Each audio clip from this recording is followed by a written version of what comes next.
we could start. I would very gladly welcome you at this our last session, last panel, the parallel one, on economic challenges in the Western Balkans.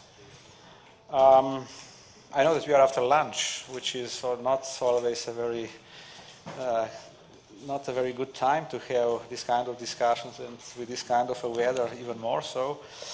But still think we have a challenging topic, and we have an excellent group of panelists here on this topic. So I am pretty sure that we will have a very fruitful and useful discussion for all of us. Before I start with the panel, just a few housekeeping things which you more or less all know now because it's the last panel. I would just give. Sorry, something wrong? That's okay. I would just give a little bit of introduction to the panel, to each of the panelists, and then according to the rules which were kind of set by the organizers, I will ask each of the panelists to give some initial thoughts on the topic. I will try to ask them to stick within the time limits which were set in order to allow time for the further discussion. I have a number of questions on my side ready, but of course I will not try not to abuse my role of a chairman, and then of course to open the floor for the wider discussion. We have been asked, or I have been asked, that we should really finish the session by 5 o'clock, so at 5 o'clock, because we have after that the closing remarks of the whole forum by the minister. So I'll have to stick to this, and I appreciate already in advance, if the things will go a little bit, would kind of expect it to go further, that we will have to stop at that point. If I start with the presentation, with the introduction of the panel, I will again follow the presentation which was given in the program.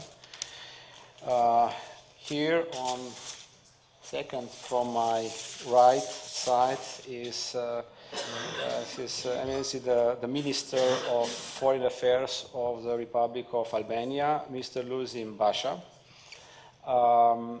He's a minister for the foreign affairs now, I think for the second or third year, and he was already a minister in the government, of course, for the other portfolio. It was a portfolio for the public works before that. So a lot of experience in this field. Before that, he was working in the UN mission in Kosovo. He was working in the, but at least that's what I read, in the offices of International Criminal Tribunal for former Yugoslavia. He's a lawyer from the Utrecht University, so we have really an excellent opportunity to hear views from the Minister of Foreign Affairs of Albania. Second, on my very left here is Professor Dr. Gordana Đurović. I must say I'm really personally very happy that she succeeded to accept this our invitation for coming here. I think we know each other now for quite some time from Montenegro. Mrs. Đurović, she is at the moment currently the Minister for European Integration in Montenegro, and I can really, based on my experience in Montenegro, say that she is really a spirit of the European developments, not now, but also in the period where the things were not so clear. She was before before this new government was appointed, she was also in the government, at that time at the post of the Vice Prime Minister, and also responsible for European integration. So with a lot of political posts related to the EU integration processes.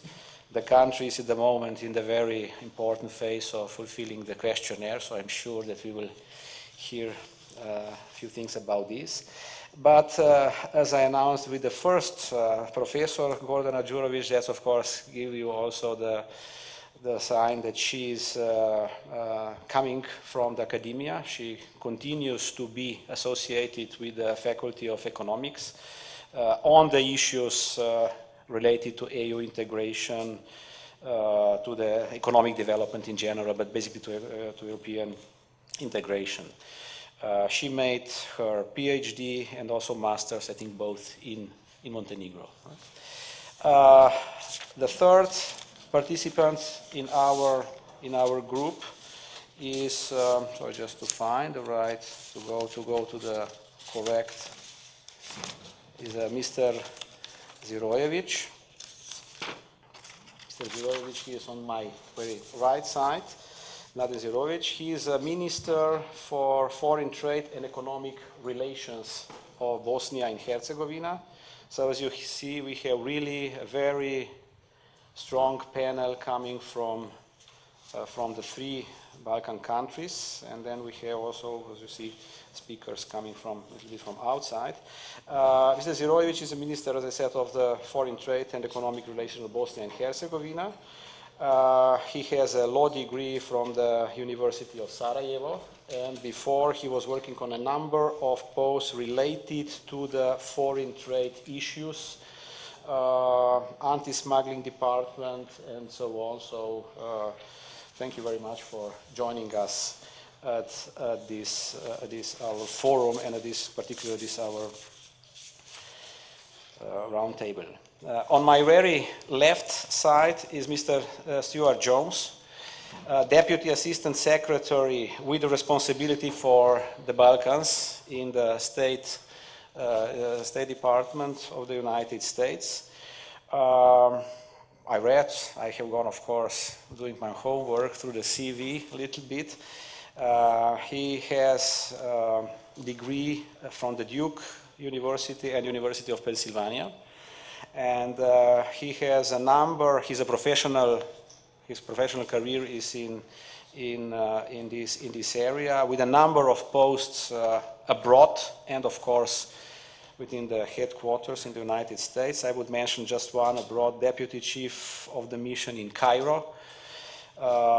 Then several other appointments abroad, Iraq, Turkey, Latin America, so very wide portfolio. And within the headquarters, he was a Deputy Director for European Regional Policy and Military Affairs, and also at one point, probably quite back, desk officer for Serbia. So that's our knowing the region also very well.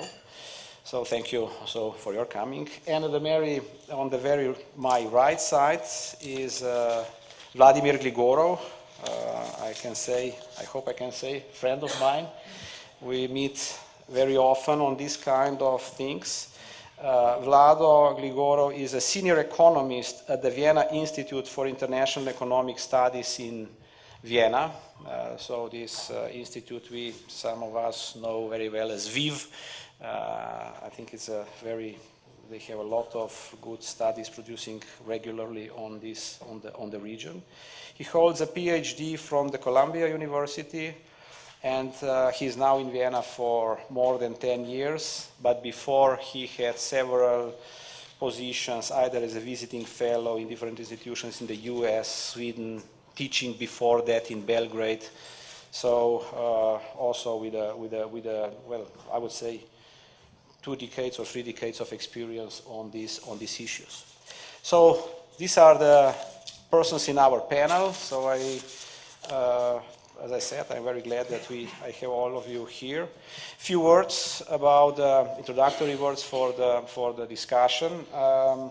We did have, and some of you joined us yesterday, the night session from the Balkans. Unfortunately, I cannot offer you drinks. I cannot offer you some music, which we had yesterday, but I think we will have another concept, but equally, I hope at least equally useful and interesting. The topic is this time focused on the economic challenges of the Western Balkans. Economic challenges, of course, mainly related to the current economic financial crisis, and challenges associated with this with the EU accession. I will, for my introduction, I will simply just say 2-3 points, not to go too far, because maybe I can comment then later on. One thing, I remember then the first part of 2008. So before the crisis really started to deteriorate after these Lehman Brothers developments in September last year, I think we were all relatively happy in the region, basically saying, you know, we are doing relatively well comparing to the other regions. And it was true. Later on, the whole thing has gone drastically down, and we are now in the region probably more down than other emerging countries' regions. So the drop was drastic, much more drastically than some other regions. So why? Probably one of the main reasons is that we were all very much linked, the trade links with the Western Europe, and then of course the decline there. So that is one thing. So where these countries is the development model which these countries, and if you are also country I'm coming from, the new member states, which we followed in the context of transition of the EU accession, with a strong relations to the trade, FDI. Is this in a problem? We have any new things to expect tomorrow after this crisis? I'm putting this as a question, as an answer. Second thing, I remember before the crisis, the region, there was cooperation with the IMF as a partner in macroeconomic discussions was basically left the region. So basically IMF was, before the starting of the crisis, not anymore in any of the country in the region.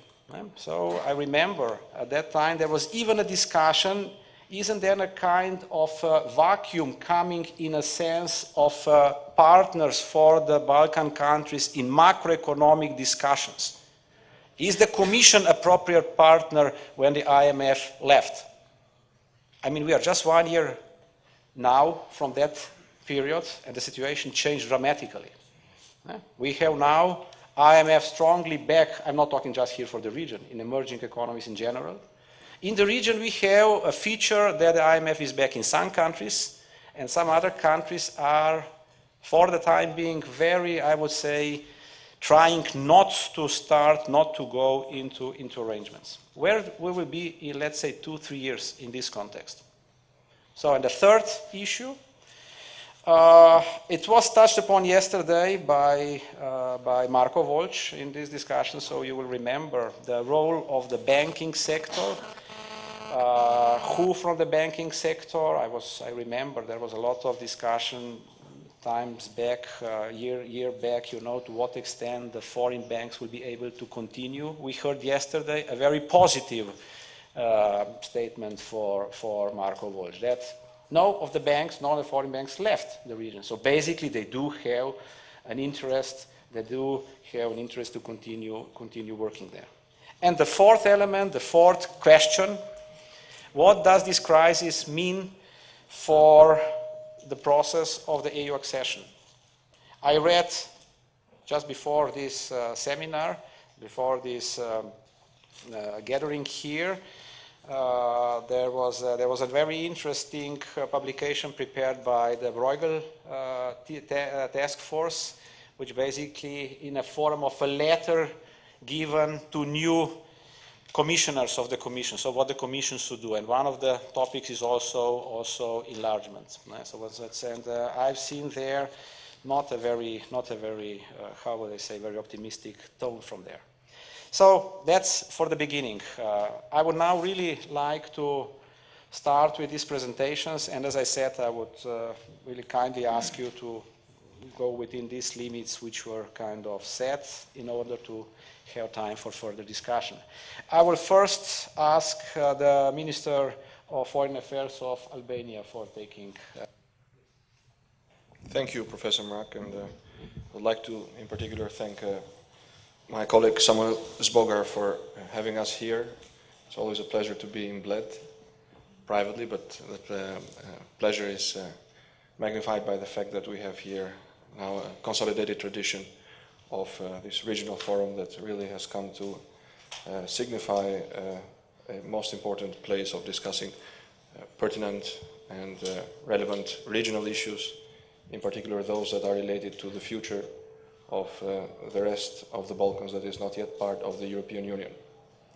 Let me jump directly into the topic and start by saying that the situation in Albania is a surprise. There are two surprises. One surprise that is not always, I'm always prudent when I bring it up because I shouldn't be observed or perceived as gloating, is that economic growth continues unabated, of course under stress because of the global economic situation. For the first 3 quarters of last year, our GDP grew by 2 digits to contract in the last quarter, and thus bring the annual growth to 8%. Quarter growth for the first and the second quarter of this year is at 6%. Our outlook for next year is between 5.8 and 6%, depending on whether you ask the Minister of Finance or the Prime Minister. That is, of course, a positive surprise for everybody I share this information with. It's a negative surprise since our forecast for next year was also, for this year, was also a double-digit forecast. But of course, the crisis has had its impact in many ways. It has had its impact in the different branches of industry, from extraction to construction. It has impacted inward processing industry, mainly in default of payments by the contractors, mainly in the European Union. And of course, there is a deterioration in the euro LEC rate, which certainly has had its impact in the foreign debt service, but also in some of the loans that have been contracted by private sector in foreign currency. Nevertheless, there is economic growth, resting firmly under healthy fundamentals.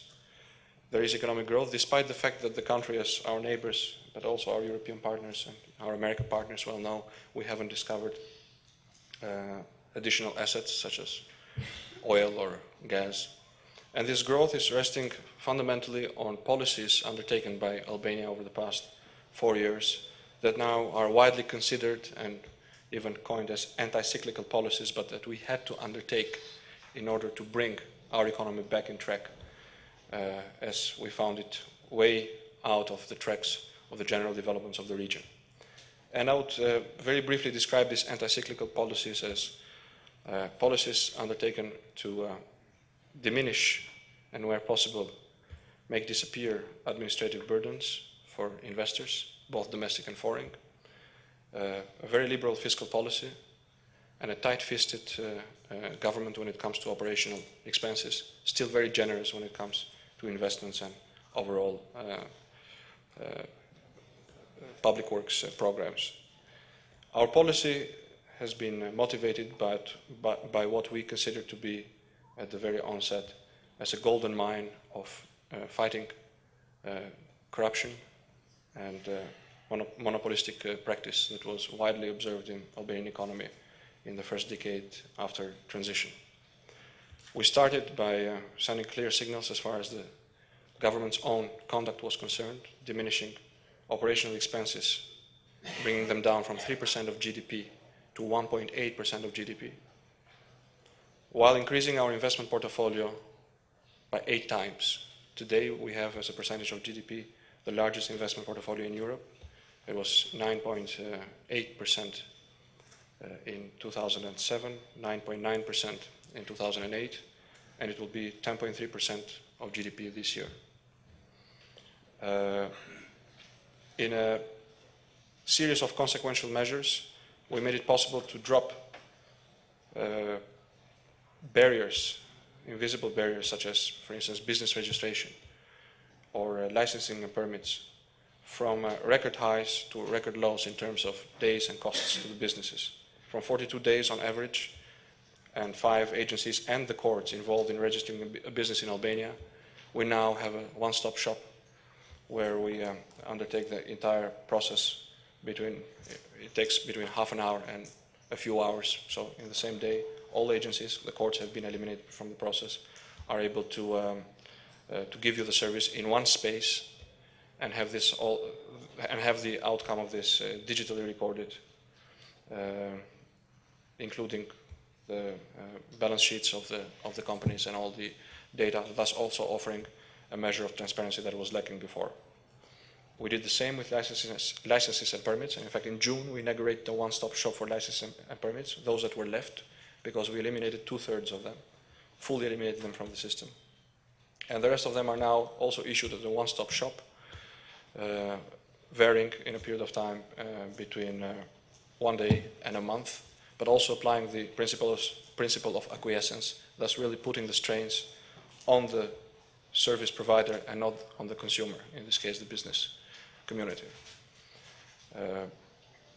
In our drive to expand the use of public resources, Albania being a small but very rich country, and to make those resources again attractive for foreign investment, we have engaged in a number of programs, most notably the Albania €1 program allocates those public assets to investors, both domestic and foreign, against symbolic fees, in exchange for a solid and feasible business plan that guarantees production, export, and/or employment. Finally, we have focused on the most ambitious infrastructure rebuilding program, or I should call it infrastructure building program, since Albania did inherit one of the poorest infrastructure networks in the Balkans, incomparable even with the most backwarded regions of the former Yugoslavia. And we have seen in the past 4 years more than 800 kilometers of highway and motorway be built from north to south, from east to west, connecting parts of the internal market and connecting Albania with the rest of the region, with Kosovo, with Macedonia, Greece, Montenegro, and further with our neighbors into the hinterland. We are upgrading our ports. We plan to build one of the largest Mediterranean ports for container shipment, a container terminal in the south, in the port of Vlora, and at this stage we have unsolicited requests from Swiss, British, and American groups. And we are also planning to expand and diversify other branches of logistics, including railway, in our aim to return Albania, which is geographically located at the heart of a region, into a position of logistical superiority, if I may call it that, or to bring it back as a distribution hub, at least for those markets in Western Balkans where services through our ports and roads would be not only more comfortable but also less costly for all the shipment incoming from the west or the east. Construction has been providing most of the growth, but it has been slowing down as a result of the crisis, so we are laying our vision to some other branches of economy where great potential is still unutilized, in particular energy and tourism. Albania is the highest country in Europe. Average height is the highest of any other country, and it is one of the richest countries in waters. It still needs to utilize more than 70% of those waters that now flow freely into the seas. So we have engaged in a very ambitious concession program. Right now there are more than 200 energy hydropower stations being built in the country, from small size to the largest contracted in Europe in 2008 between the government of Albania and EVN Statkraft, a joint venture. But we are also looking at other sources, including aeolic energy and also thermal, where we are focusing our efforts on gas and talking to a number of partners regarding the possibility of fueling those projects either through pipelines or through ships. In terms of tourism, I think we're still We still have a lot to do, especially compared to countries such as our host country here or the next neighboring country, Croatia. But that is also an advantage, because out of 430 kilometers, only 30 have been barely exploited, and another 400 stand there with magnificent natural beauties, and also an increased awareness on the part of both community and government to explore it in a rational and environmental friendly way. As far as these three directions where we see further expansion and where we base our optimism for continued growth, regional cooperation is of the utmost importance. In particular, this is true in two directions: mobility and logistics infrastructure, including energy. Let me start with mobility and recall here the latest decision of the European Union to grant a visa-free regime to Serbia, Montenegro and Macedonia, which we in Albania hail as an extremely important step that once again proves that the process that we are all engaged in is a true one, and that it is coming true for all countries in the Balkans. We expect to make real progress in this regard in the coming few months, and to be there by the middle of next year, since we started later than anybody else with biometric passports. But we are moving faster than anybody else, so we expect to catch up with the rest sometime at the beginning of this winter. Nevertheless, integration within the region is suffering.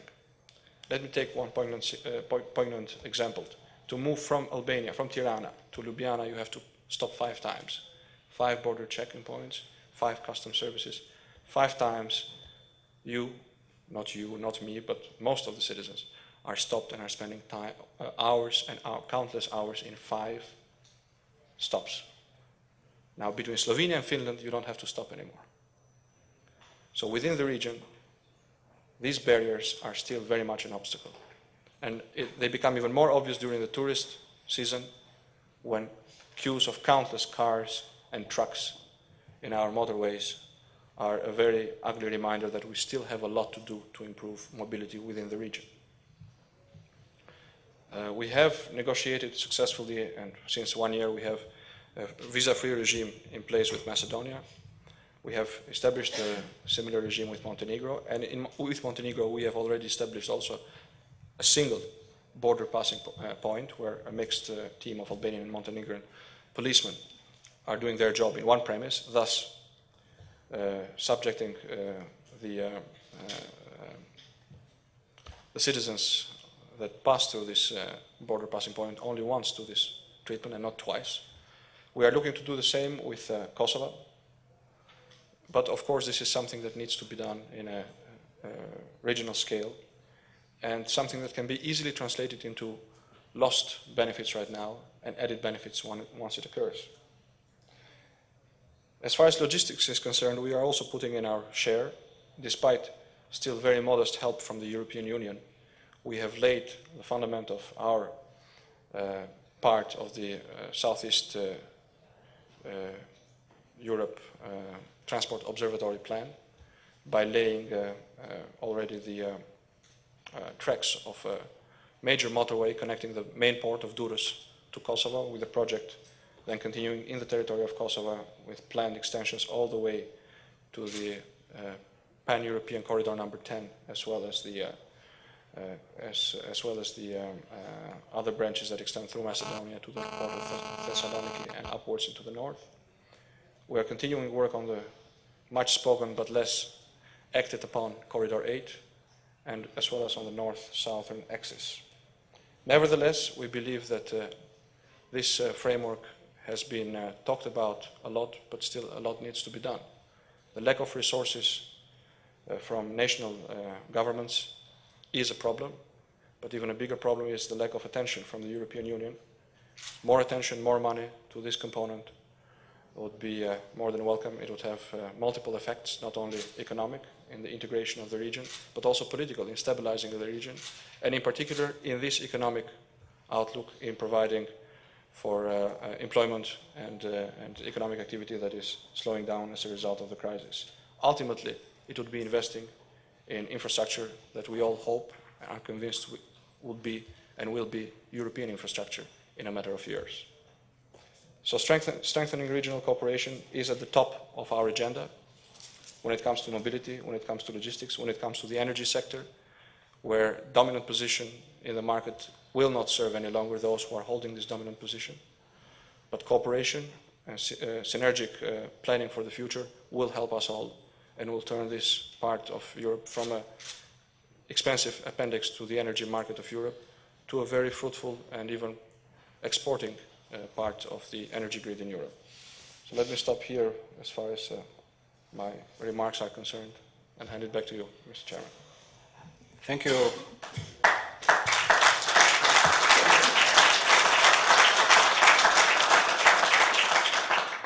Thank you very much.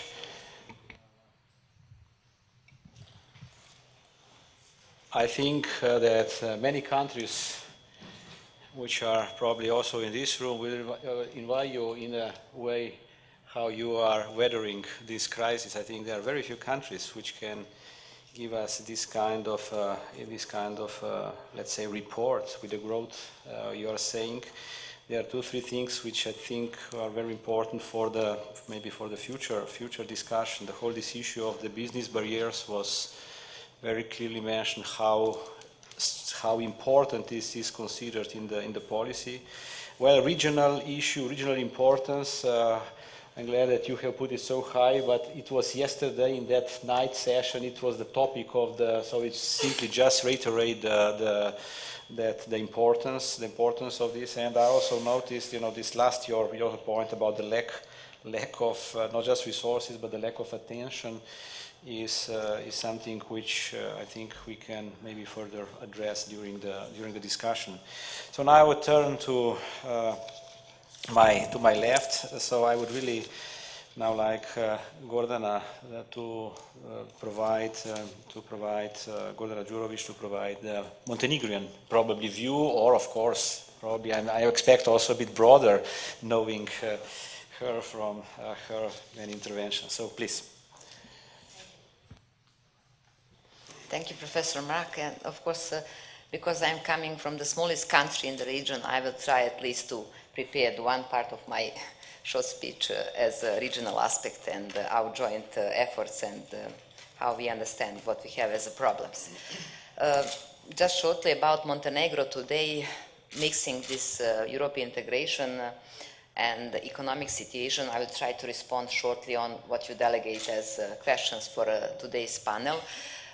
Growth expectation and current situation, as we discussed yesterday at this midnight session, it was for all of us totally impossible to expect that by the end of 2009 we will have a region without full WTO membership, without problems in the CEFTA, without achieving of candidacy status of all countries, and without full implementation of SAA. But that's the case. In 2005, it was with much more optimism planned scenario for the region. Just shortly, because I am chief negotiator for WTO, it is really an issue for the region. It is symbolic full membership, what we try to achieve, but it is strong message to investors. So for all countries in WTO, especially for single EU voice, please help us in completing this process, because Montenegro, as the smallest countries in the region, after 5 years of separate negotiation for WTO members, complete everything. But now we have one bilateral negotiation open. The hope we will complete it this autumn, and that it can be possible to have on WTO Ministerial Conference in November meeting with Montenegro on the agenda and discussing about our membership in WTO. What is our experience? Will be very supportive for closing of the same processes in Bosnia and in Serbia, and finally with Kosovo we will have full map of WTO membership. For Albania, for instance, for Croatia, for Macedonia, it was much easier to achieve it few years before, but today with WTO Plus and other raising of criteria for one small square meter of Europe, it's very hard to join WTO, because everybody is looking at us as part of EU market. We are still far from EU, but we are facing with everything what is open trade dialogue with all other countries. And you can imagine from the capacities of our small administration how it is not easy to be managed. Second topic, what I like to share also with you shortly is this growth prospect. Montenegro was very good since independence in May 2006 regarding economic indicators in the last 3 years. So growth average rate was about 9%. And what was very good indicator is a good trend in reduction of unemployment rate. We also discussed on all of this session about unemployment. In Montenegro, it was in 2000, even in 2003, it was more than 30% unemployment rate. Today, it is still less than 11%, and it is quite good having in mind from which starting point we were a few years before. And still we keep that good trend in employment rate. FDI inflow was also very strong. But according to last data of Central Bank of Montenegro for first 6 months this year, a level of FDI for now is almost exactly the same as last year. And with this expectation of privatization of electricity company and opening of one big infrastructural project in the field of building of highway between our part of Adriatic coast and the border towards Serbia, about 170 kilometers. I think that, for instance, with those two good investments, and we have expectation also to investment in tourism as greenfield investment, we can cover bigger part of our problem regarding economic crisis for this and probably for the next year. Also, we have fully privatized banking sector with 10 foreign banks, thanks God, still in Montenegro, operating functional and promising new wave of lending, new cycle of lending for our SMEs. So regarding growth prospect, I think so far so good, but we can't promote this strong wave of GDP growth, and in Albania for this year it is really nice to hear. For now, expectation is that we are somewhere around 0, so to keep the same, but expectation for from IMF side for our country is minus 2.7 for this year. But having in mind good trends in economic activities, collecting of VAT and tourism in August, the same is in Croatia and everywhere in the region. August was very good tourist month. It is not easy to predict even a second part of this year. So maybe it will be even better than we expect, because we depend a lot on tourism and multilateral effects on all services. Regarding who can play the role instead of IMF when we have this gap in communication, and logically our expectation is it's maybe European Commission. But somehow trend is that because we opened this big story about additional lending and new loans, our main partners today are even more international financial organization. Somehow European Commission is not directly and first involved in the process of negotiation about new possibilities for additional loans, especially in the field of infrastructure. And as I mentioned yesterday, I think that they have much better database and plan and programming about loans in our region that we have separately in our databases. What we can improve, it is kind of better management and better financial planning with full cooperation with the same banks. European Commission helps us in that sense with some grants, supporting dialogue about future investments in that sense. And I think that that kind of triangle between European Commission, countries in the region, and international financial institutions can function even better in this limited format of economic crisis. What is regarding European integration, just shortly, so we follow IMF recommendation, but still we are also without any kind of arrangement. Additional fact is that maybe some of colleagues are not informed. In Montenegro, we have a Euroized economy, and we are without any specific strong instruments of monetary policy. So it is a specific situation, and somehow for us, IMF is not first solution and first address for asking for support and help. And regarding European integration, After independence, especially, it goes really good because there are no political blockade. In the case of Montenegro, it was never the case, and together with Macedonia and with Serbia, now we are waiting for a visa-free regime. It's very important, not only for the citizen, but also for the business, for any other needs and purposes. We have SAA. We, as the smallest country in the region, we offer opening of our market for 5 years. It is the best offer ever received from any country in the accession process. And we also add few very valuable things, such as national treatment in free movement of capital for EU citizens after full ratification of SAA agreement, which includes real estate trade. And it is something what is really for a very long transitional period. So it is regarding our attitude towards possibilities for raise economic cooperation with EU countries and EU companies. For now, impact from economic crisis and reduction of possibilities for financing of needs for European integration from the central budget is without impact on European integration process. I stress this for now, because we have also some limitation for additional recruitment. We have some reduction in plan in investment, what is also preconditions for very important policies. And for now, we can manage with our limited administrative capacities to respond on all requests from this phase of integration.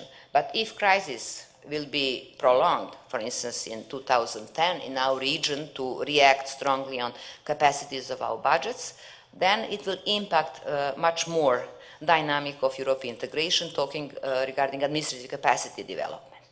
So for now, it is quite good, and we received questionnaire, as Professor Mrak mentioned. It is one very useful instrument for improving of our cooperation. We have to respond on 4,000 questions about everything in Montenegro, and the same will be soon in Albania, and do hope soon in Bosnia and also in Serbia, and it will somehow be very strong incentive, not only for formal integration, but really for democratic and economic reform processes in our country. Do hope that some of those comments can provoke you to address some questions. Thank you.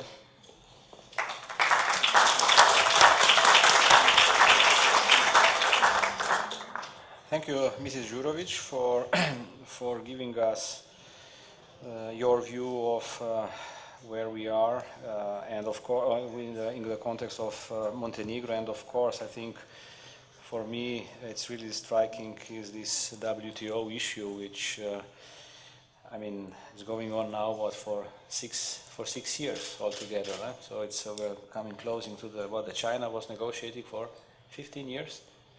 I think something like that. So I mean, it's. I hope we are not coming to something similar, what would be really ridiculous.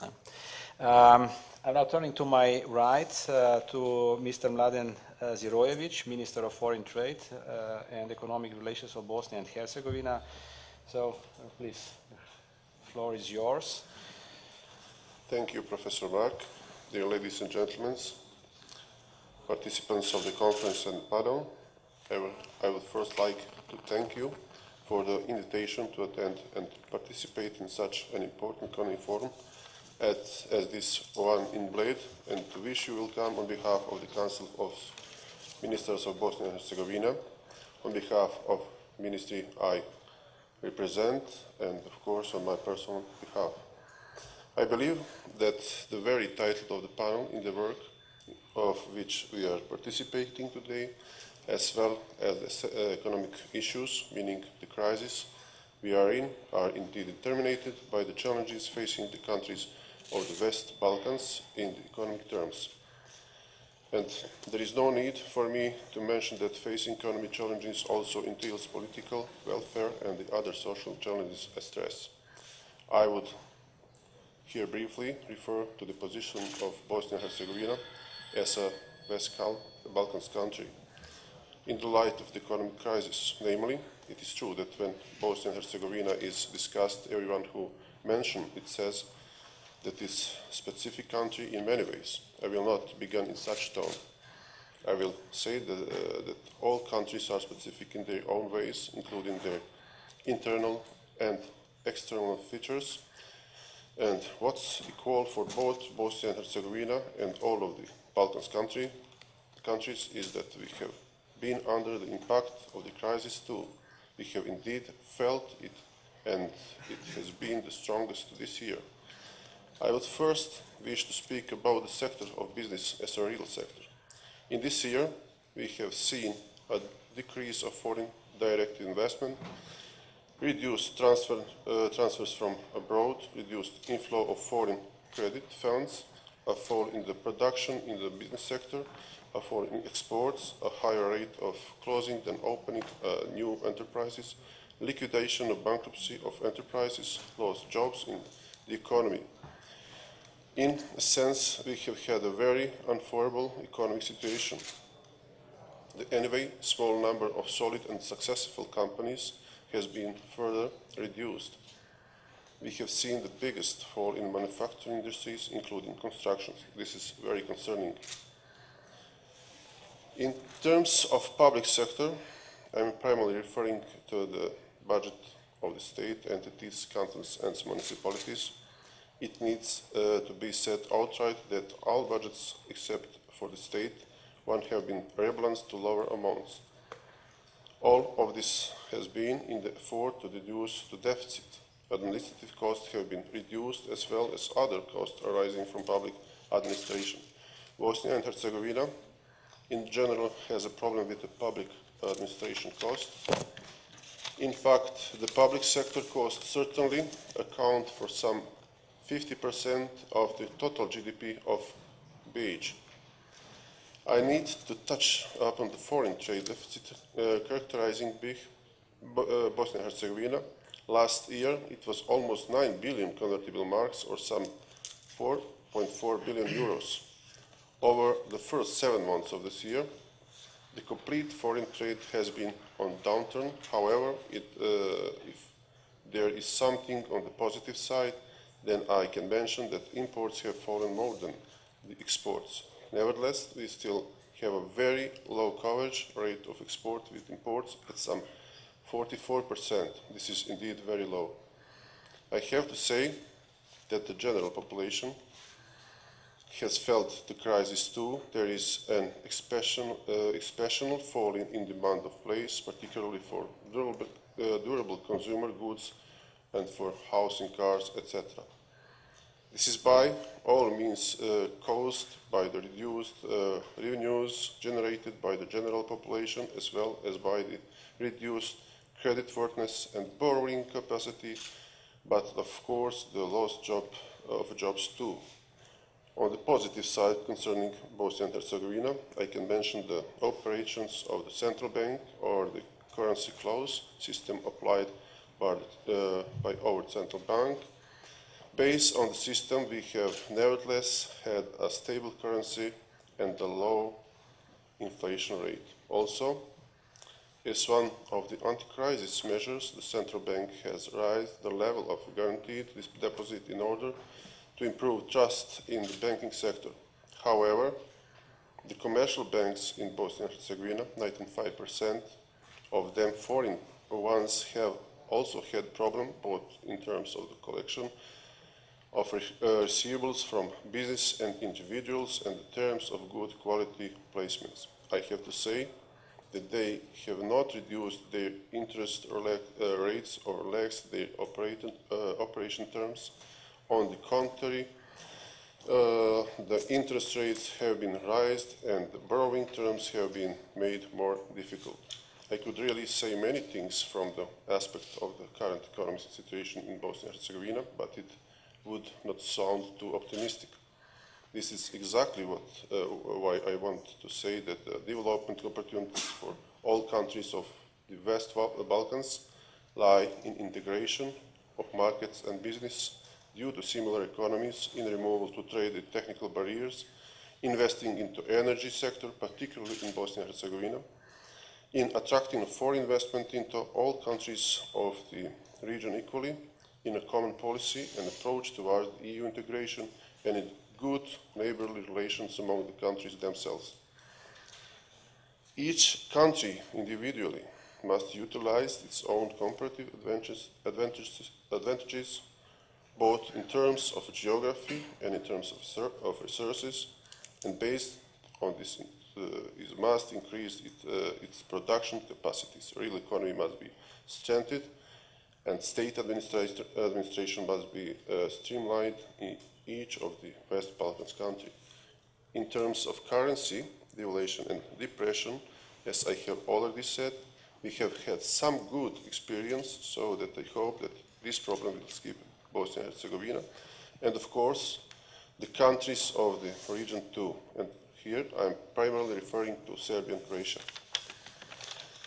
It's hard to speak on the consequences of the crisis and the intensity of the consequences affecting the West Balkan countries and the leading European countries in the equal light. When a crisis affects a highly industrialized country such as Germany or France, for instance, it's only normal that this will be noticed and reflected onto the economic situation in the country, but again, because of larger opportunities and higher development level, because of more orderly socio-economic system developed, countries have a much broader set of options for action available. I have to tell a small joke here by saying that in our country we have been in a crisis for too long, so that this is not new for us at all. But the hard thing is that people have started losing jobs they had been underpaid for anyway, and now they have nothing. Enterprises which operated perhaps 50 or 60% capacity now operated at only 20% capacity utilized, so one must indeed note that they are in an even bigger crisis. It is exactly why I think that the countries of the gate of Europe have had a harder situation, and I think that they deserve a larger attention and assistance for the economy's terms than is being offered right now. The banks have managed to come around the consequences of the crisis, but they have not found a solution to help their environment, meaning 3 banks have managed to mitigate their own risk, but they have not acted on institutions they wouldn't support improved situation in their environment. What I'm saying is experience in Bosnia and Herzegovina. In all, the banking sector has managed to preserve itself or to adapt itself to the crisis, but this is not sufficient because this sector needs to be one of the catalysts of economic recovery. As you may know, Bosnia and Herzegovina is one of the West Balkans countries which has signed a 3-year arrangement with IMF, having taken a 1.2 billion euros loan. It is certain true that the terms of the credit arrangement it will influence the creation of the economy policy in Bosnia and Herzegovina. I can see that Serbia is in the same situation. I think that the IMF role is by all means intensifies, but the fact that this institution needs to further strengthen its activity. Unfortunately, Bosnia and Herzegovina and the entities have not been able to cover the deficit in any other way. In the terms of impact, the crisis onto the EU accession process, the effects of the crisis have inevitably also spilled over into this area, the area of integration, and that the EU integration course in Bosnia and Herzegovina has been slowed down.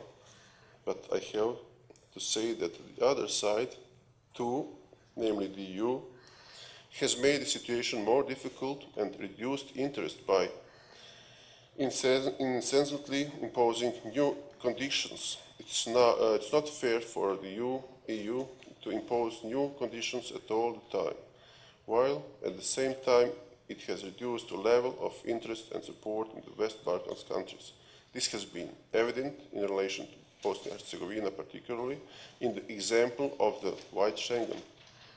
Bosnia and Herzegovina should not be been avoided, and I think that it certainly will not be good for the European integration course unless it is approved in July 2010. I have to note that Bosnia and Herzegovina has been strongly supporting the efforts made by Croatia in the European integration process as a country which has progressed most on this path. However, in terms of the region, we have also provided full support to Serbia, Montenegro, Macedonia and Albania. We expect these countries to do the same for us. In terms of economy too, we have somehow been quickly forgotten. The growth of intensification of the economic crisis, particularly in Bosnia and Herzegovina, inevitably entails political crisis, and you shall agree when I say that Bosnia and Herzegovina has had too many of them already. I hope that in this speech I have managed to provide answers to some of the questions that need to be answered in the work of this panel. I will by all means remain involved in discussion during the panel session itself. Once again, on behalf of the Council of Ministers of Bosnia and Herzegovina, I would like to express my gratitude for your invitation. Thank you.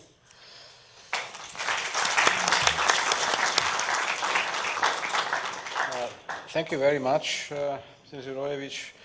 I think you put on the table a number of issues, particularly these last ones about the kind of lost interest for Bosnia, you said, but implicitly probably also more broadly for the region from the side of the EU is one thing which is kind of hurt, and I'm sure that this will come back into the discussion later on. So I would really like now to continue. So I would like to ask Mr. Jones now for, after having this perspective from three countries of the region, from each of them, from the ministers, now I would like to see maybe your view on these developments in our part of the world from the US perspective. To be here with this distinguished panel, and I'd like to associate myself with the remarks of all three ministers so far. I think they all are raising tremendously important issues directed at the economies of their countries and indeed the economies of the region. My take and the take of my government on this is, of course, that we all have an interest in economic development and prosperity in the Western Balkans region. That will help promote political stability, and of course political stability will help promote economic growth and prosperity. We think that there's a big advantage in looking at some of the economic challenges from a regional perspective. Because of the size of the countries, because of the size of the economies, because of the challenges, I think there's some synergies and opportunities in having the countries of the region come together to address some of these problems. And of course, the best example is on energy, where, if we talk to these brilliant experts here, each of the countries in the region has its own energy plan. But how much of that energy plan has been integrated with regional energy plans? And, we talked about comparative advantage. How can we look at regional planning for energy in a way that addresses issues of comparative advantage and economies of scale? The January Russia-Ukraine gas crisis demonstrated Europe's vulnerability to gas supply interruptions. We consider that closer cooperation to decrease the vulnerability to disruptions Europe-wide potentially could improve the situation. An integration of supply routes, market reforms, and supply diversity are the best path to energy security. Southeastern European energy market size makes new gas infrastructure more challenging, but opportunities exist to minimize the impact of future shocks. Single, interconnected energy market with Europe should be the objective.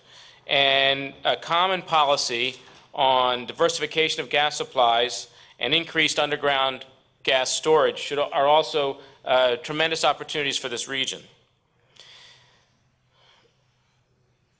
Conversely, in a single market, an unintegrated jumble of energy regimes causes supply problems.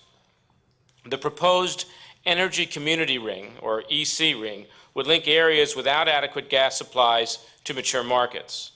Costs involved are high, but there's an advantage in stage development as the gas supplies become available as by pipeline or LNG as the economic developments increase and require the additional gas.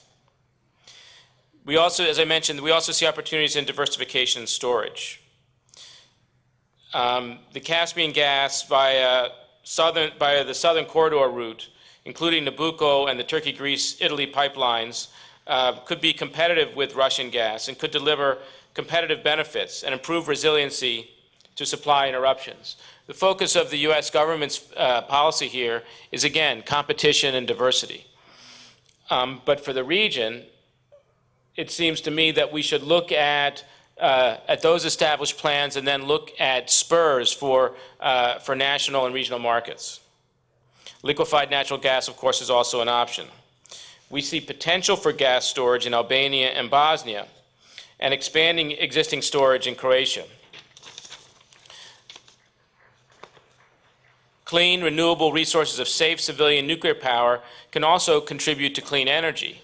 But again, this is an area where there should be regional collaboration to spread the costs of the investment of nuclear energy. There's also another major energy project now under review in Kosovo that would exploit the massive lignite reserves there for a state-of-the-art clean coal technology plant that could ultimately export energy throughout the region. We see the same need for regional cooperation and integration in the approach to investments in infrastructure. And I was delighted to hear Foreign Minister Basha mention his road, and actually, as you may know, he was the architect of this vision when he was Minister of Transportation and helped bring it to reality as Foreign Minister. But the road that he mentioned from Durrës at the port, the Albanian port of Durrës up to the border of Kosovo will be a regional asset that will promote trade throughout the region. And of course, the goal here should be to integrate, again, planning for roads and highways so to complement the economy for the entire regional economy, not just looking at national economies. We have a lot of regional organizations that are already at work here in the region. We have the Regional Cooperation Council, we have CEFTA, but these organizations need to be a little bit more energized. We're already funded, the United States funds the RCC, so does the European Union. But we need to get greater political support within the region for these organizations so that they can indeed interact at the political level to engage policymakers on some of the ideas of integration that will create economic synergies, create economic opportunities, and again, address economies of scale. Of course, it's essential that these regional organizations be completely inclusive. So there cannot be, there's no room for excluding any member states in the region, or whatever the politics are between states at any given moment. It's important that the principle of regional cooperation in economic matters should prevail. And of course, this could have positive impact beyond. I think it's worth just saying a couple things about U.S. assistance in the region, which has been very important up till now and will continue to play, I think, a very important role, though hopefully a less important role as we go forward. Since 1990, the United States has provided $4.9 billion to the Western Balkans under what we call the SEED Act. The United States government strives to provide innovative, responsive assistance, setting the stage for others to provide more long-term support. And when I say others, of course, I'm referring to the European Union and the Commission. The Development Credit Authority, the DCA in Bosnia, as my colleague knows, is providing investment guarantees to commercial banks to support innovative enterprises, and this is leveraging private investment at approximately a 20-to-1 ratio. The U.S. government technical assistance to the Serbian Ministry of Finance improved Serbia's ability to manage fiscal policy, helping Serbia secure a €3 billion IMF loan.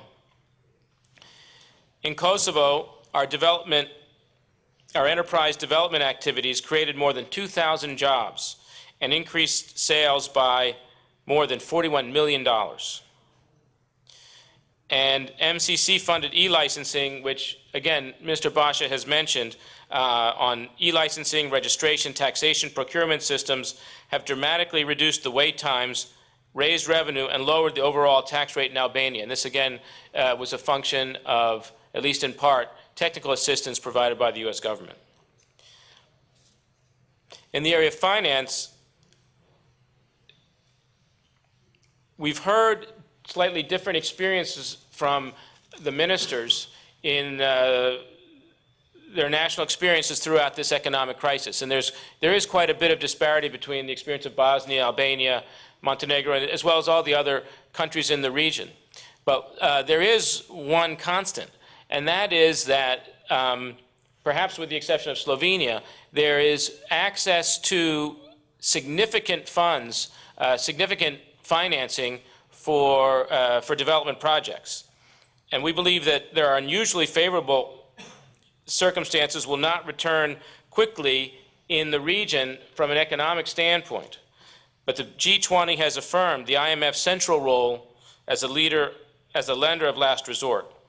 It's made $250 billion available for members' foreign exchange reserves. And the IMF support has helped countries to avoid even more drastic budget tightening.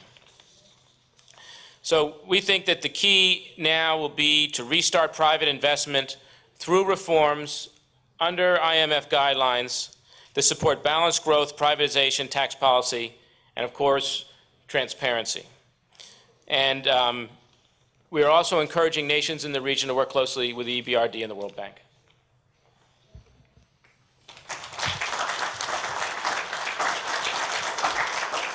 Well, thank you very much. I would now like to ask Vladimir Gligorov for his views. I know that he was also working on a study, I don't know whether it's completed or not, probably it is, on this particular issue, which I mentioned at the beginning of this presentation. You know, the IMF leaving the region, the Commission is coming in, and, you know, I know that this study was started just at that period. Then the crisis came, and of course the situation changes. Now we heard one view. I think there are other views on this subject. So, yes, please, Lado. Thank you very much. Okay, I'll try to make perhaps 2 or 3 points covering basically the questions that Mojmir asked at the beginning, because obviously I can't report on a particular country. The first question is, what are going to be the sources of growth in this region in the medium and even in the short term? Because though it seems to be the case that Albania and probably on Kosovo are outliers in terms of not really experiencing negative growth rates, the region as a whole is basically in recession. And some of that is actually quite deep. So the real question is how long it will last, and what can be done in the short run, and what are the medium run sources for growth. And that sort of is the first point I want to make. In the short run, it is not very easy to find a way to do much about the current crisis in the Balkans. The reason is that most of the countries here, perhaps Montenegro is partly an exception, and maybe Albania, have basically run pro-cyclical policies before the crisis erupted, meaning they have relied rather strongly on fiscal measures one way or the other, or on other measures to stimulate growth, and have found themselves in not a good position to use these same instruments in a counter-cyclical manner when the crisis erupted. So if you look at what is being debated throughout the region, this is basically the fiscal stance, how much the country can afford to spend now that the private sector and the corporate sector and the banking sector is either saving or deleveraging. How much fiscal side can actually support. And this is a very difficult question for a number of countries, for instance, for Croatia, where the scope of further fiscal relaxation is actually not there. But similar problems are in Serbia and obviously in Bosnia and Herzegovina. So in the short run, it is very difficult to see what exactly you can do to dampen the effects of the crisis, due to the fact that you have actually exposed yourself to these problems before. As an aside, I want to say that it's not completely true that these developments were unforeseen. And even it's not completely true that they were not there even before the crisis. It was clear to everybody who wanted to look that both Serbia and Croatia will be in trouble irrespective of what is going to happen in the global economy. And in fact, growth started to slow down and almost wither away in Croatia before the serious crisis erupted. And similarly, it was clear that a retrenchment in Serbia was necessary. So if you look at these two bigger economies in this region, which are not represented here in the panel, they have a homegrown problems, irrespective of the crisis, that would have occurred anyway. So in the short run, it's very difficult to see what can be done. In the medium term, the real problem is that these countries have been caught in the very first stages of transition, where you need to borrow abroad in order to invest, in order to then export, and in order to then afterwards perhaps balance your accounts with the rest of the world.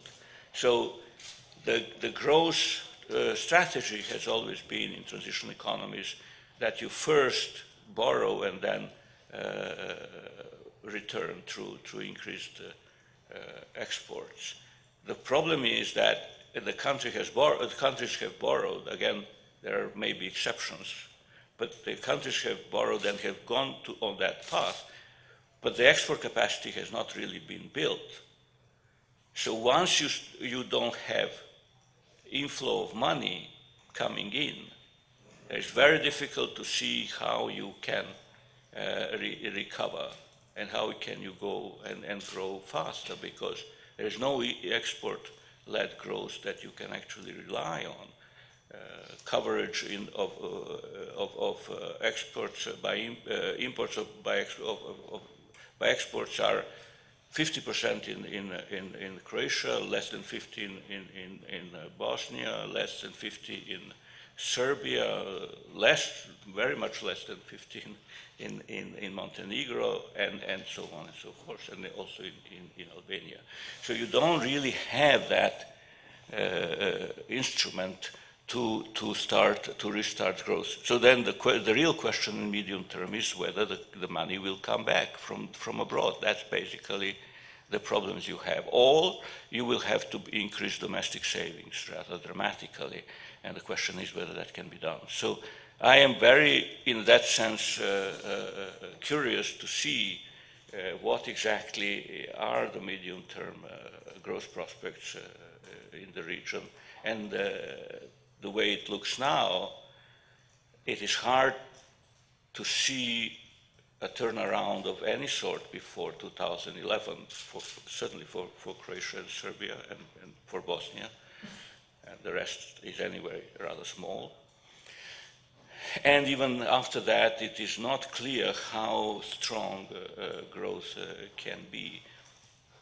The problem here is that you can't do very much by reforms. What you can do is, and that has been mentioned and elaborated on in this panel, is to try to offer the advantages that you have, perhaps in energy, in infrastructure, and so on, so that the investment may come for that. But these are investments that pay off rather in a long term, and it's a question what is their contribution. At the moment, in fact, investments are being cut, certainly from the budgets throughout the region. So this is yet to come if it turns out to be possible. And the final point is about the EU and the IMF. We actually did start to work, and the work will be published, I assume, in October on a project for EU in the institute in Vienna, where I work. And the initial idea was to work out what can EU do to supplement the IMF that at that time, which was a year ago when we started, was nowhere on the horizon. And during the work on the study, the EU gave up on that and is now back to the IMF. And so why is that? It's not because there is no interest in the Balkans. The EU actually doesn't have the capacity to deal with this sort of questions. There is nothing that can be used quickly to support, let's say, external balances if countries have problems with that. The EU cannot give money for central bank reserves or reserves at all. There is no obvious way in which you can have fiscal support from the EU funds, because there are no funds available for that. So there is no way in which you can actually lend easily to these countries. A little bit of that has actually been put together, and but it is being conditioned on having an IMF program. So Serbia will make use of these funds, and Bosnia will make use of these funds, but other countries will not make use of these funds unless they have an IMF program, which for other reasons many countries don't actually want to have. So when it comes to EU response to the crisis, it essentially, we have found out that essentially there is very little that EU can operationally do. What EU does is basically structure long-term expectations through offer of integration, and that should then work on lowering the risks of investment in these countries, and that's how EU essentially helps the convergence growth of countries that are aiming to become members of the EU or have been accepted as candidates or potential candidate countries. So the only way that the EU can actually act is on the longer term, which is the final thing I want to say, and that is that I don't see any disruption in the integration process, the way it is structured and the way it should work.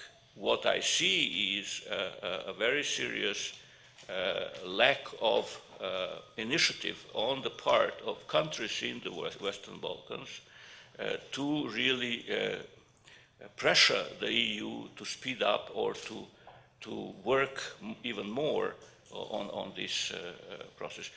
I don't think that there is a huge enthusiasm for doing what needs to be done to make good progress in EU integration in countries like Serbia or Macedonia or Bosnia, certainly, and even in Croatia. And I think that is essentially what is keeping this region outside of the EU integration process. Thank you very much.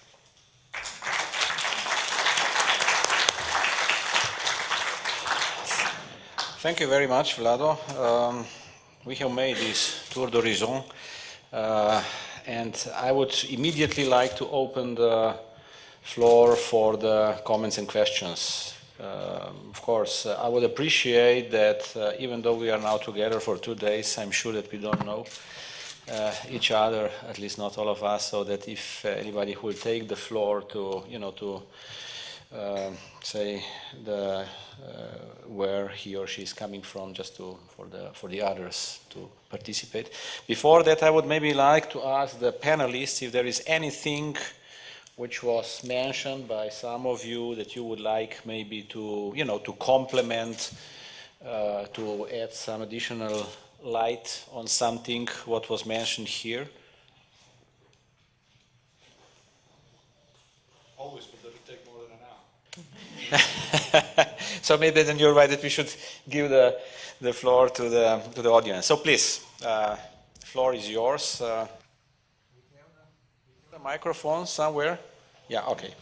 So please just raise the hands, and I'll try to keep some, to see where the questions are coming from. Who will start?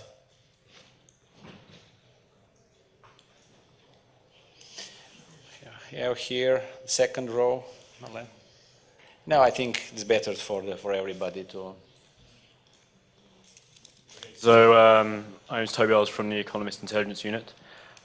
Just a question for Professor Gligorov. I wondered if you had any suggestions for these countries on what policies they could do to boost their medium-term growth, given that it's not obvious how they can recover to previous levels. Thank you. Yeah. Well, is there any other questions? So I would appreciate, to have some more comments, questions, and then to have to go back to the panel.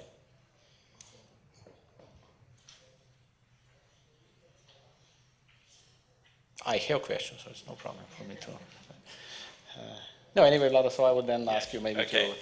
Well, that's actually a very good question, and I think the obvious answer is to see how you can speed up the process of building up an export base. That is not easy from a policy point of view in a number of countries because they have fixed exchange rates, and the real exchange rate adjustment is difficult to do.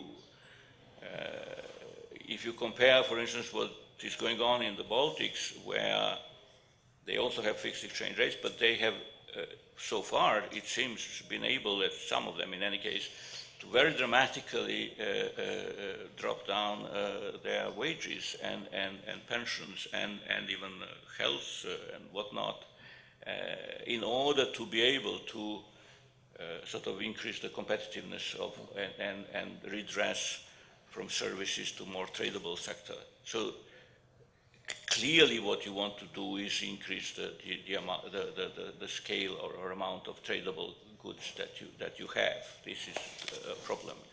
And that calls for a real exchange rate adjustment. However, it's very difficult in most Balkan countries, certainly in the larger ones, in Bosnia, Serbia, and Montenegro, and Croatia, it's very difficult to have significant reduction in wages and even in fiscal expenditure, in public expenditures in general, and then especially wages and pension costs and other costs. So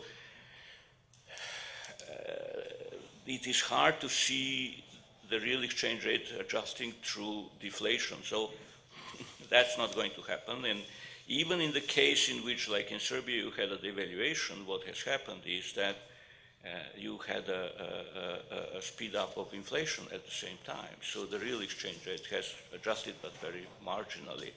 So there is, at the moment, a policy lacuna as to what exactly are you going to do to increase the tradable sector. That is one problem, and it's very difficult to. The second problem is, what do you do in the meantime with the labor market? The employment rate in the region is extremely low. In some cases just low, and unemployment rates tend to be also rather high. Again, the growth model until now was you basically have a jobless growth for, let's say, 5, 6, 7 years, high growth rates, high productivity growth, but not too much employment. But the expectation is that after 5, 6, 7 years, you get also the additional labor force into employment, and you get improvement in employment, and that is actually what has happened in the Central Europe as a rule. And it has been happening even in countries like Bulgaria and so on.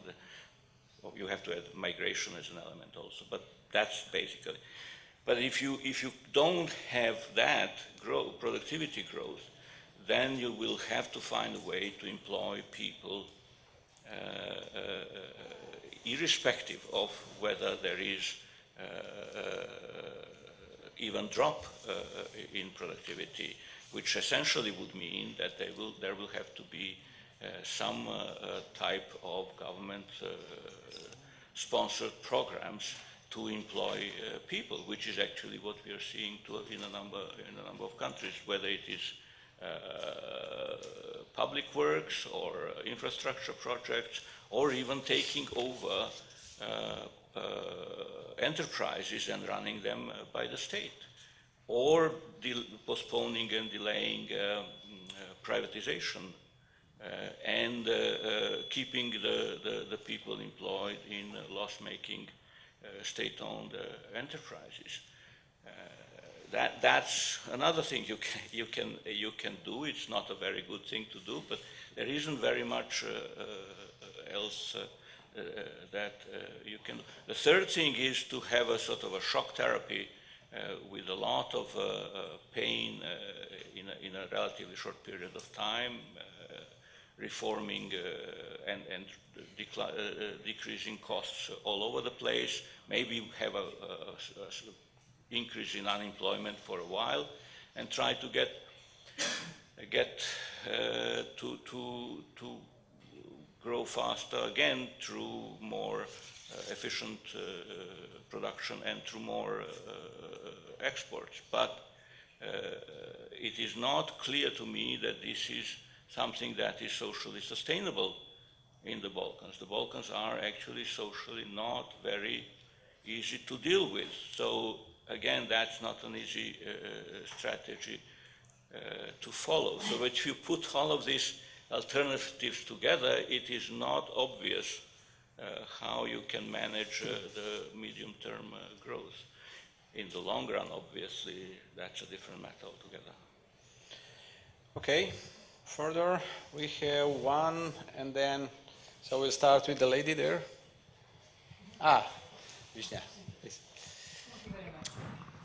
Thank you very much. Well, we heard really very interesting presentations on situations in the countries of Southeastern Europe. And I think it would be interesting to hear how are the governments of your countries responding to the crisis? What are the measures that have been introduced in the countries of Southeastern Europe? We are speaking about future prospects. and how to deal with the growth, but how to increase growth rates. But what are the current measures that the countries have introduced?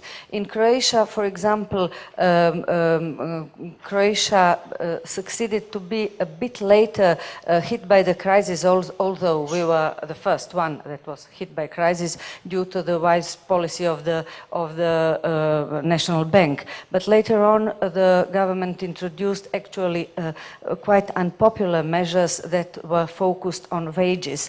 First of all, cutting the wages in the public sector, then introducing additional tax on incomes. So these are the measures that are, on the other side, don't have some other social measures to soften that pressure on the citizens. And actually, the government is now not coming with the strong measures to decrease the public spending, public expenditure, which is increasingly high. So I think some views from these countries would be interesting to hear. Thank you. I would propose that we go for maybe 1 or 2 more questions and then to come back to the panelists. Please. Istok Seljak, Hidrija, here from Slovenia. Just a remark, maybe a view from a microeconomic point of view on the region, and also reverting to the question asked before about the potential growth for the region. We are acting as a company being a regional leader in the heating, ventilation, air conditioning of the buildings, with the plants also in Sarajevo, being very active in Kosovo, in also Albania and so on. And we have figured out in the last years actually that through the relationships from Albania, from Macedonia, specifically also Bosnia, into the Libya, for example, into the Islamic countries, there's a great opportunity for us as a Slovenian company being active in the region to use this region as a bridge actually into these Islamic countries. So the question for me is this position being used enough for these countries themselves, first of all, but are they using this position enough to even take us with them and to build more on this role? And as maybe one small stone into this mosaic of potential future growth, of course also these countries are in recession, but we know about the potential which is behind. So this could be one of the issues and directions we should think about as well. I think I will take one more now in this round and then I will ask for the comments, please. Gora Zikovic from the Slovenian Press Agency. I have a question. Actually, it can be answered by any of the panelists, but I'll refer to Professor Grigorov and also what Mr. Jones said. You saying that the region needs to look for ways to boost its export, boost its trade, and Mr. Jones said that, that the region should look to integrate closer. Now, I have a question regarding cooperation with the EU. Most of the countries of the region have SAA agreements with the EU, which actually in some way prevents them from doing intra-regional trade because of the rules of origin that impose customs on intra-regional trade.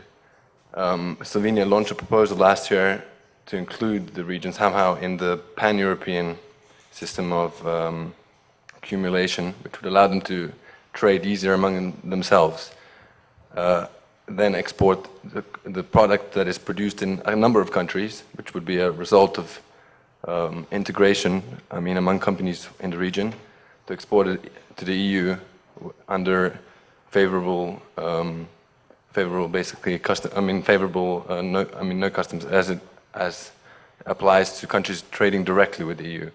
How would progress in this area help the region improve its trade, improve its cooperation and integration? Because I don't know how far this proposal has come, but I haven't heard that it's actually been accepted by the EU. But so I'm wondering if what the ministers have to say about this. Okay, I will propose the following, that we give the floor maybe first to the 3 ministers to give the views, particularly on this first issue, respond, and of course on others if they feel, and then we'll go also for this regional issue, and then at the very end I would like to ask maybe. I know that we have in the audience representatives from these regional organizations which can also comment particularly on this last question, which was in fact the subject of yesterday's, it was really during the midnight, maybe it was already today, discussion. But I would ask maybe Renata Vites if maybe she can comment on this last one, okay? So, should we start? Maybe should we start from this side, please? Okay, just shortly about how government react on first sign of economic crisis. As everywhere in the region, it comes somehow in early autumn with all this some kind of fears how it will in fact be later in our region. And we react immediately with this law on protection of banking system. It was first set of measure with guaranteeing full deposits, because the wave since September to February for small Montenegrin financial system as withdrawal of more bank deposits on the level of 0.5 billion euros was quite a negative trend, and it was stopped now about March this year, and gradually again raising in trend. But it was in our region a normal reaction in comparison with other, because of few ways of hyperinflation and economic sanctions and everything what happens with banking system and savings. So first sign that something is wrong in our bank. Our citizens react with much more decision to remove savings from banking sector than it was in other sector with the normal situation in the last 2 decades. So our financial sector is very sensitive in that sense. So reaction was quite shocked. And now it is little better.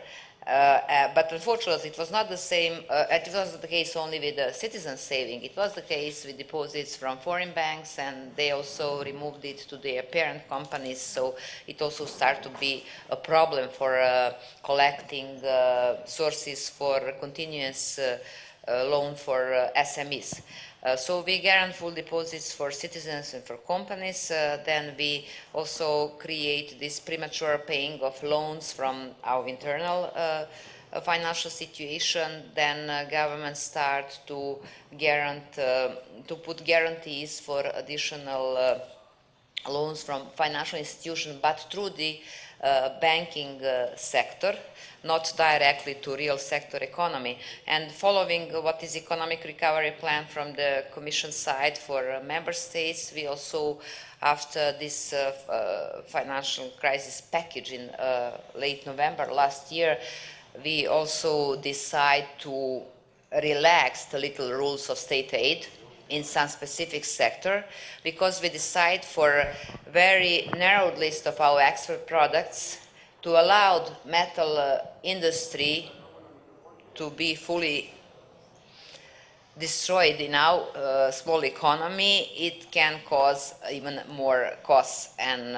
can cause additional problems. So government decided to help, and we achieved an agreement with the owner of the aluminium combinate, acquiring 50% of his shares in exchange for rescue package to cover this social tension, social development package we call it, and we put guarantees for them for 135 million euros in the first amendment of our budget, what we adopt in July this year. I do hope that it will be the only one changes of budget by the end of this year. We did the same with the steel industry and with the bauxite mine in Nikšić, and that's it as I know regarding our plan. Also very important measure was a strong push to continue with negotiation about further privatization projects. As I mentioned, it was with Croatian consortium constructor, building of highway in Montenegro. Second is privatization of electricity company. Then very dynamic negotiation with some countries out of Europe regarding investment in tourism. And a few other important privatization processes, such as privatization of shipyard and privatization of our main port. interest for investment, thanks God, still is very good, and do hope that we will achieve some very important decision in that sense. And of course, unpleasant measure, reduction of public consumption, but still not touched to wages. It's very sensitive. We are small society. Everybody knows each other, and it is not easy to decide to cut wages in court system. We insist on a lot of judicial reforms, in reduction of backlogs, in adoption of new legislation, a lot of requests toward judicial sector. They work every Saturday now to reduce their wages. It is very negative impact on the reform. The same is with the health sector, with education. Probably it is everywhere the same, but with the average net wages on the level of 440 euros, it is not easy to reduce it in this situation. But for now, there are quite big understanding that let's try to keep at least virtually this level of employment, and government will somehow try to support any aspect of social program for some companies with problems, but following what is the recommendation for state aid because of SAA, as it is the case in EU member states. Thank you. Thank you. Now what I would like to ask Mr. Zirojevic for his comment. We have another 10 minutes, so I'm simply just to frame your answers or comments in this frame. Please. Ja se izvinjavam što ću se obratiti na srpskom jeziku. Nadam se da neće biti problema s prevodom. I will try to summarize in English. Mr. Zirojevic is more confident to respond in his language, so I hope we can manage this nicely too. So. Pa ukratko da prokomentarišem koje su to mjere koje je Savjet ministara entitetske vlade u Bosni i Hercegovini preduzele u cilju suzbijanja financijske i ekonomske krize. First, he will give some explanation about the policy measures which were taken by the Council of Ministers to address the crisis. Iako sam državni ministar, moram priznati da su entitetske vlade prve reagovale. First, the governments of the entities have reacted, not even though he is a minister of the federal level. Ali otprilike setovi mjera koji su sve tri vlade na oba nivoa predložili i koji se već sprovode i realizuju su gotovo identične. But the measures are more or less, even though adopted at this level, the same, similar. Prije svega, te mjere su usmjerene na vraćanje povjerenja u financijski sektor. So the main measure is, or measures are aimed at responding to getting back the confidence of the financial sector, in the financial sector. To sam pomenuo u svom uvodnom obraćanju. Također set mjera je usmjeren na stvaranju što povoljnijeg poslovnog ambijenta. Another set is aimed as fostering and improving the business environment. Konkretne rezultate već postoje i daju svoje pozitivne efekte, a koji se ogledaju u stimulisanju izvozno orijentisanih poduzeća. There are specific measures which were introduced which have already achieved some results in promoting the export-oriented U svom uvodnom obraćanju, opet ću se vratiti na njega, spomenuo sam visok spoljnotrgovinski deficit koji prijeti makroekonomskoj stabilnosti Bosne i Hercegovine. This is even more important in the context of the very high trade and current account deficit of the Bosnia and Herzegovina. I u tom smislu smo napravili dobar program koji će u dogledno vrijeme tek tada dati prave rezultate. So this is expected that these measures will bring results also in the future. So it's not only in the context of the crisis, but generally of improving the environment. Bosna i Hercegovina je potpisala dva vrlo značajna multilateralne sporazuma i ovako otvorila svoje tržište. So Bosnia has signed two multilateral agreements and in this way opened, very widely opened its market to the partners. Prvi je CEFTA sporazum koji je u primjeni već više od godinu i pol dana i sasvim sigurno mogu reći da bez obzira na mnoga osporavanja i odobravanja tog sporazuma, Bosna i Hercegovina osjeti pozitivne efekte njegove primjene. The first one is CEFTA, which is in force for a year and a half, and which, in spite of some controversial things which were during the introduction of this arrangement, is now gaining, reaping the good results, positive results. Pokrivenost uvoza izvozom sa zemljama CEFTA je oko 62, što je za naše uslove prilično dobro. 62% pokrivenost uvoza iz CEFTA. So the coverage of imports with the exports with the CEFTA countries is 62%, which is very good, or is good comparing to the other coverage. A što je najvažnije, upravo primjena tog sporazuma je bosansko-hercegovačku privredu, odnosno kondiciju bosansko-hercegovačke privrede dovela na jedan veći nivo i spremila je za neuporedivo jaču utakmicu sa Europskom unijom. And this is important to prepare the economy of Bosnia and Herzegovina for a stronger competition on the way towards the further integration. Prošle godine, to je svakako najvažniji događaj u Bosni i Hercegovini zadnjih par godina, potpisali smo sporazum o stabilizaciji i pridruživanju sa Europskom unijom, a privremeni sporazum je kao njegov trgovinski dio primjen od 1.7. prošle godine. It was the second agreement was the SAA agreement, which was signed last year, and which is through this temporary agreement, how is it called? The interim agreement. It is in force from the beginning of this year. Prošle godine, 1.7. prošle godine, da. From July. Da.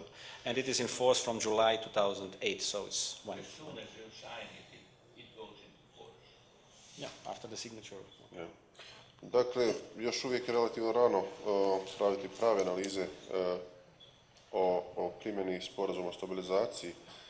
Međutim, sasvim sigurno i to je dodatni udar na bosansko-hercegovačku privredu i mogu u ovom trenutku zaključiti da je došlo do, ekonomici znaju taj termin, do skretanja trgovine, odnosno došlo je do smanjenja spoljno-trgovinske razmjene sa CEFTA-om na uštrb povećanja sa zemljama Europske unije, što je sasvim očekivano s obzirom na snagu i ponudu koju imaju.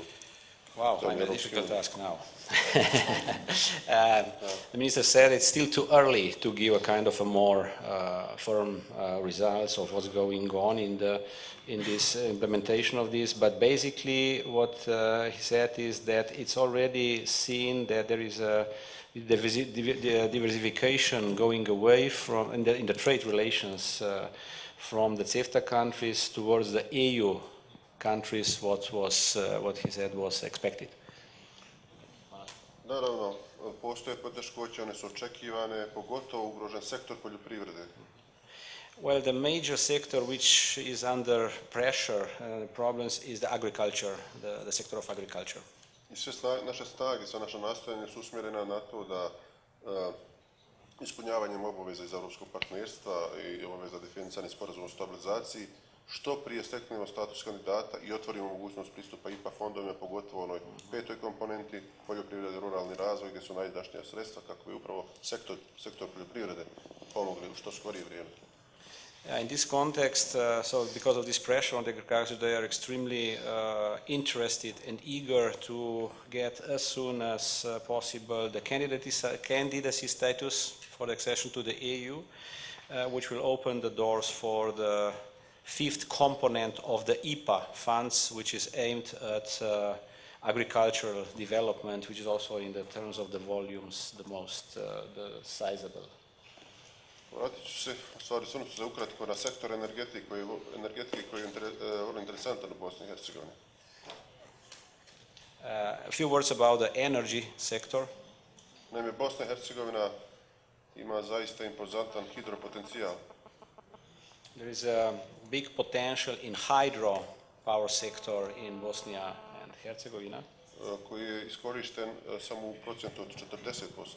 Which is being used up to somewhere 40% for the time being. So. Kako je energetika oblast gdje se prelamaju brojni financijski i politički interesi u ovom trenutku zaista postoji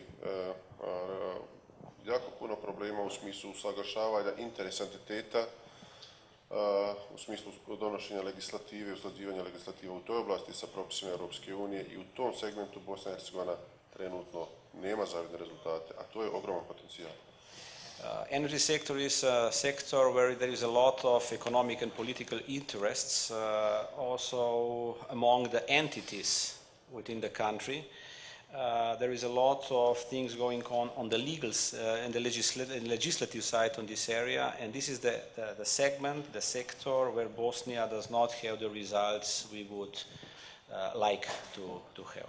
Ja ću upravo sa entitetskim ministrima energetike nastojati da u dogledno vrijeme u tom sektoru popravimo stanje, jer Bosna i Hercegovina ima izuzetne komparativne prednosti u toj oblasti. So the minister says that in this very sector he will have soon in the forthcoming period discussions, talks with the entity ministers responsible for this area in order basically to put the system under the consistent way. To ukratko našim nastojanjima vezanim za prevazilaženje, da, svakako. Da. Ja sam upravo juče imao sastanak sa gospodinom Škidre. Well, yesterday the minister had the meeting with the representative of Hydria, Mr. Zeljak. I mislim da su obojica bili zadovoljni rezultatima našeg razgovora. Sasvim dobro ste odabrali Sarajevo i Bosnu i Hercegovinu kao regionalni centar odakle ćete nastojati razgraniti svoju mrežu, pokriti i arapske zemlje, da tako kažem. So basically in this discussion I understand they came to the conclusion that through Bosnia and Herzegovina there is a possibilities to work with the third countries in the Arab region, what was asked from your side. Nesporno je da političari u Bosni i Hercegovini, pogotovo oni na najvišem nivou, imaju izuzetne kontakte u tom dijelu svijeta. Yeah, of course. The politicians from Bosnia and Herzegovina have good contacts in this part of the world.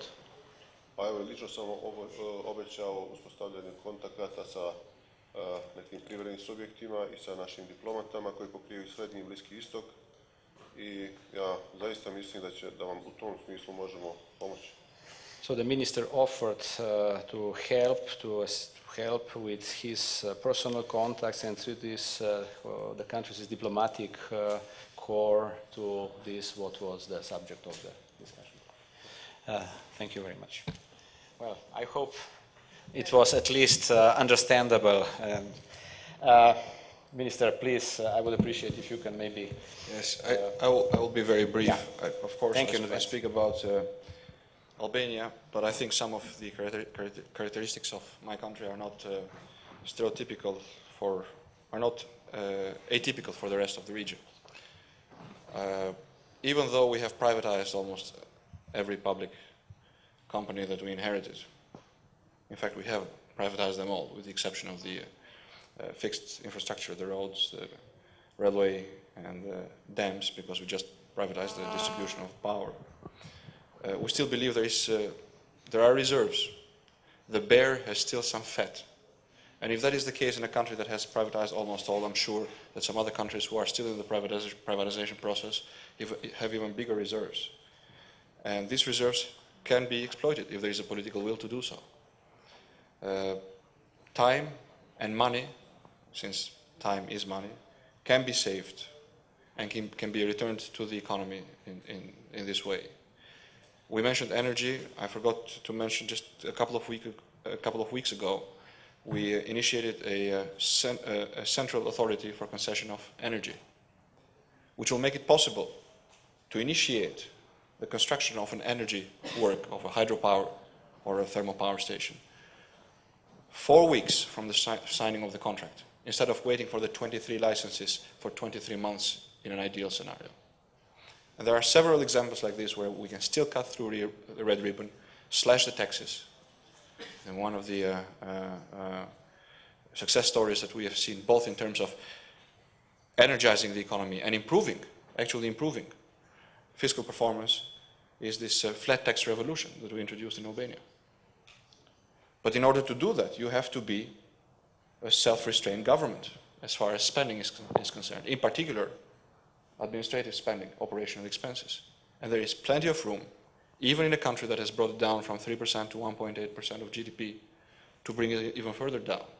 We come from a very bitter legacy. as far as administration is concerned. A legacy where administration was glorified and where people overspent to maintain an administration. More money can be saved in that direction. On the other side, we are not Western Europe. We are a dynamic region with record growth compared to the rest of Europe, with young population, still to fully undergo the digital revolution that Western Europe and the United States have undergone, still to rebuild or build infrastructure that is largely lagging behind standards. So, with a lot of political will and perseverance, with the political will for the governments to play to the tune that then the public and the economy, the private economy must follow, I believe we can go through this difficult period and still come out on top, and that there is huge potential in this region, and that is undeniable. And that utilizing that potential may not be as easy as it was for the past 10 years, but things will always get more difficult. That's why the government has to get more persuasive and more efficient in what it's doing. Thank you very much. I would just ask Renata Vites if she may, I would really appreciate if this can be brief, because we had a discussion yesterday, but still I think it's useful to know that the issue is important and it was covered. Please. Okay, it was a very concrete question. I hope this panel, I will introduce myself again. Renata Vites, I'm a director of the CEFTA Secretariat, which is located in Brussels. It's a very concrete question, even a technical question almost, although it's also a political question. So I hope this panel doesn't finish with rules of origin, please. No. Please come up with something else at the end. I will try to, because it's a complicated matter, to keep it as simple as possible. It's true that Slovenia started an initiative for the so-called SAP Plus, what was during the presidency. At the time, really, the diagonal accumulation of origin with the EU was a problem.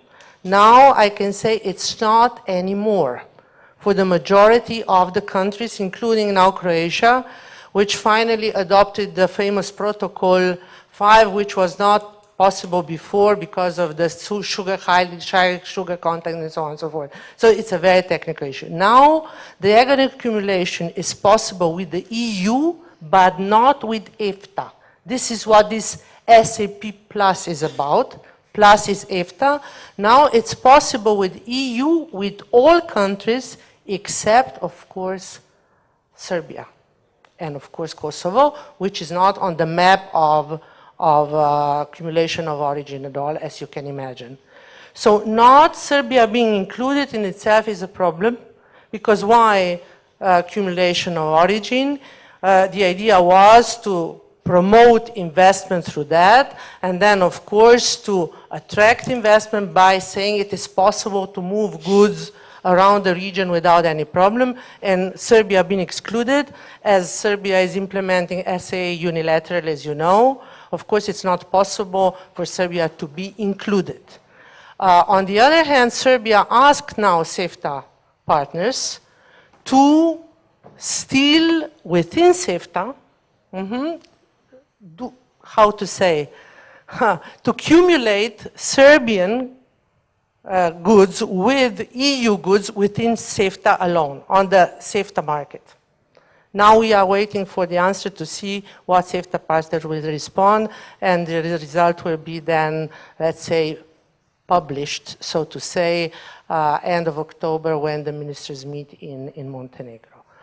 Discussions were going on the so-called technical barriers to trade, because people thought that this is impeding trade and this is impeding investment and so on and so forth. Unfortunately, I have to tell you, once this was analyzed a little bit more in depth, there is very low or no evidence at all that technical barriers to trade would be really impeding something, because intra-industrial trade is very low. So we are talking, and Mr. Grigorov maybe can complement this, we are talking about competing economies, not complementary economies. And this is an additional problem to what's been discussed before. These rules of origin for the time being are not the problem anymore. Thank you, Renata. I would just, I don't know, Mr. Jones, if you have something to add, because you were not during this question and answers session, Mas, if you have maybe, of course. In the interest of just moving on, I would just say again what a great honor it's been to be here, and I think this is a great point of disembarkation for this conversation. Clearly, there's a lot more work we can do with each other to advance economic growth in the region and prosperity in the region, and I think that whether the economies are competing or complementary, certainly there's opportunity for collaboration in areas of energy and infrastructure and other areas that will help promote exports from the region. Thank you very much. With this, I will briefly wrap up very quickly. I think we had a very interesting discussion about the crisis. We've seen that the crisis has hit countries quite differently. Generally, the region is hit by the crisis, but to a very different extent. We heard different responses of countries to the crisis. We heard a plea for more regional cooperation. I think this was a continuation from yesterday, but it came very clearly here. And we also got some, I would say, views about the short-term and medium-term perspective of the region. So I do hope that this roundtable, this our meeting, has fulfilled your expectations, and I would like to take this opportunity to thank all the panelists. I wish you, all of you, not just the panelists, successful and enjoyable continuation of your stay here, and hopefully to meet in some other place, maybe on this or some other topic. So thank you very much.